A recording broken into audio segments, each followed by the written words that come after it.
ចំការណាជាសមណៈសិស្សចំនួនទី5នៃសាលាបតិកបឋមសិក្សាវត្តឃ្លាំងបេង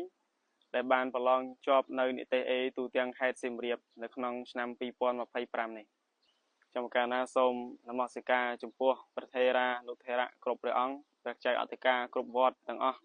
ដោយសេចក្តីគោរពជ្រះថ្លាដល់ក្រៃលែងនិងសូមចរន្តពរដល់ញាតិញោមពុទ្ធបរិស័ទទាំងចិត្តទាំងឆ្ងាយទាំងអស់ដោយសេចក្តីគោរពចម្រើនពរថ្ងៃនេះសូមពិតប្រគេនដំណឹងដល់ព្រះថេរានុថេរៈ